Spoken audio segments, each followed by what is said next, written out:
So it's here, the schedule for the 2026 racing season. Super stoked about this. We are racing at a total of 7 different tracks over the course of the season, starting in March all the way to the end of the season in around November. I just want to go over what the schedule is going to look like and what the different tracks are and what I think about them. So the season's going to start off the first National Dwarf Car event, which is going to be ran by the same people who ran the SoCal Dwarf Cars. The organization changed, doing something different, doing something very cool, but 2-day shows across the board for the National Dwarf Cars. The race is going to be at Imperial Valley Speedway, the place I've gotten my one dirt track heat race win I've had, and I've always liked the track, although I've had some pretty terrible luck there. The race I had, the heat race win, my engine blew up in the main event. Oh, fuck. So yeah, and there was a small fire, but yeah, it's fine. I can do fire. I can get fire. But overall, I've always really liked the track. It's a lot of fun track, kind of D-shaped oval, a lot of work, and it could get really technical, but it's still a fun track. And there's no walls. Can't really mess up your car as bad. We're moving on immediately to Verona. That's our home track. You know, we love the place. It's improving every race weekend. Every race weekend, it's getting better, and we love it. The facility's getting better. They're doing a great job making that track a real place that you want to go race and go watch as well. But 9 times this season we're going to be there. At least 9 races. There is going to be one 2-day show, which will be a lot of fun. Unfortunately, no Verona Dwarf National this year. There was some conflict about some issues with who we were associated with, because like we were part of Central State's Dwarf Cars and moving San Diego to Texas, like the Patrick meme.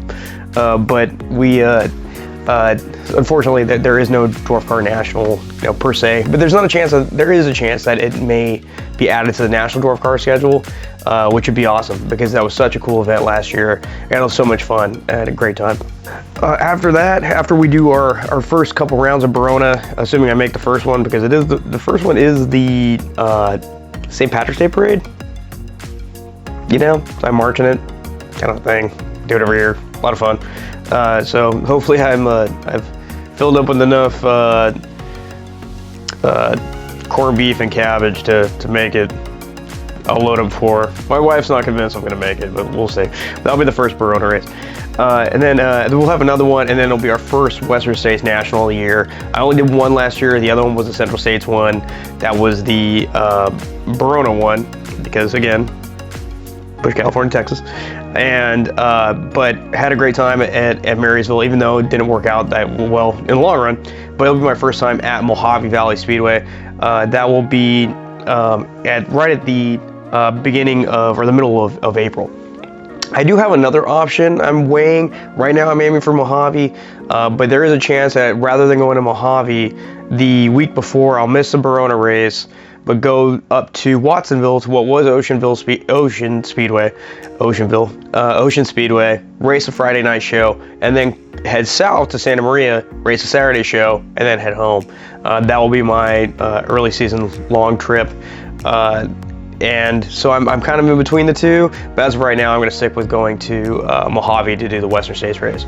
But regardless, if I don't do it then, I will be going to Santa Maria the following month to check out that track.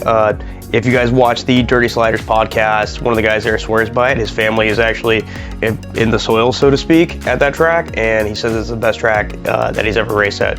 I've only seen it from the side of the freeway, coming back from Strike Team a year ago, and it looks like a cool facility, and it's pretty convenient right off the road. And it's one of those tracks that it's not hard to convince my wife to bring the babies and come with me, because we're in the middle of Santa Barbara, and just like going to Ventura, it's not hard to convince her to go to another place at the beach. Mojave's not going to happen. Marysville's not going to happen, but Santa Barbara and Ventura, I can do. Speaking of Ventura, that's the next on the list of the tracks we're going to. I've had mixed bag of luck there. I went there once last year and managed to almost secure a podium from starting at the back. The track was really loose. The guys there were hating the conditions, but I loved it. I was having a great time. And worked my way from the back, got up to third, ran third for a while.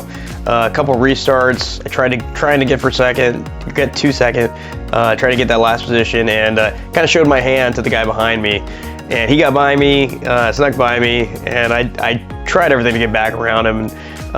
It was just a good battle, but it didn't work out for me. But it's still a great track. The pits, but right up against a boardwalk, which goes right to the beach. So it's right on the water. Great weather, and it's a really cool and unique place to go racing. Aside from that, we have a whole bunch of Verona races after that, and that eventually leads to our Marysville National, biggest race of the year for pretty much all dwarf car drivers. Guys come from all over the country to race the Marysville National. Tons of cars, tons of people, a lot of talent coming out there.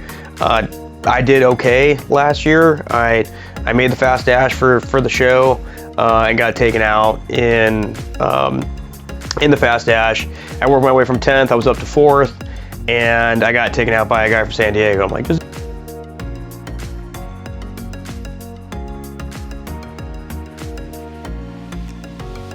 do that here. We're already here. We're already in San Diego. You can break my car here, and it's not a big deal. But don't make me drive 10 hours to break my car. And but I mean, it's racing. There was I tried to find spare parts. It was a spare part I didn't have, and nobody else did either. So unfortunately, wasn't able to race the feature. But still, it was a great time, great show, big party that I just tried to avoid, and I was successful, even though I got a lot of phone calls calling me names and telling me to come out. But it was a lot of fun. Me and my buddy Alan went up, and probably be the same thing for this year. And then we have a couple other big races to close it out. We have another National Dwarf Car 2-day show. It'll be at Kern, what they now call Bakersfield Speedway. That is the site of my last flip. I'll post it right here. And that was less than ideal, but that led to me rebuilding my whole car, getting the car updated by B&B and Darren Brent, and getting my quick change rear end, all these other things, and make the car that it is today. And but I was going to plan to do that anyway. I didn't have to flip and get hit twice, but more likely than not, I won't have that problem again. I would hope not. But that it is a really cool track. It is a fun track, really hooked up. And hopefully we have better luck this next time. But again, a 2-day show, and it should be a lot of fun. And then we'll finish off the season, most likely, unless something else adds, with the Trunk or Treat race right before Halloween at Verona Speedway. This year we're on the schedule for that. It's a cool event. First time I'm going to get a chance to do it, and that should be really exciting. But all in all, this ends up to 18 different shows we'll be racing in. And it's going to be exciting. It's the most races I've ever done. I think the most I've done before that has been 12. So this will be a stacked season, and I honestly think we'll probably hit 20 by the end of the year. I have a feeling I'm going to sneak a couple more races in there. There is some, times where I'm going to miss a race here and there. I'm going to miss, one race at Verona because I'll be out of the country. And then it's fire season too. I might miss some races there, but hopefully not. The engine that goes on strike teams at my station's gone, so hopefully I don't have to go out and somebody else can do it. I can work overtime. But aside from that, so I don't know why this happened, but for some reason it didn't record the last bit of the video. I don't know why. I got my sound came through, but the video did. But anyway, probably the biggest thing for us is after March, April, that part of the season, my daughter Raylan can start racing her mini dwarf, assuming I finish building it, because it has a lot of updates I need to do to make it legal at Verona, and that's primarily where she's going to be racing. So I got to make sure that's good. But then I think I'm going to try to see if I can get her out to Campo a couple times too. I heard it's a little bit less intense of a series out there, and more seat time's good. And so she's excited about it, and we're excited about it too, and it should be a lot of fun. So I'm really looking forward to the season. Big thanks to everybody who helps make this possible. Obviously my wife, my kids, and then my sponsors, Vigilus Fire Protection, IB Barbecue Hero, I have Good Times Barbershop, which I had the shirt on, Summer Sailing Tours, Pinata, and if anybody else wants to be involved, more than happy. I basically just charge you a tire for the season to have a sticker on my car. So thanks for watching, guys.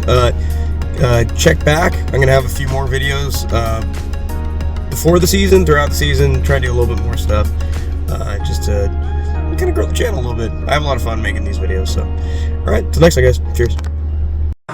Yeah, buddy. Lightweight.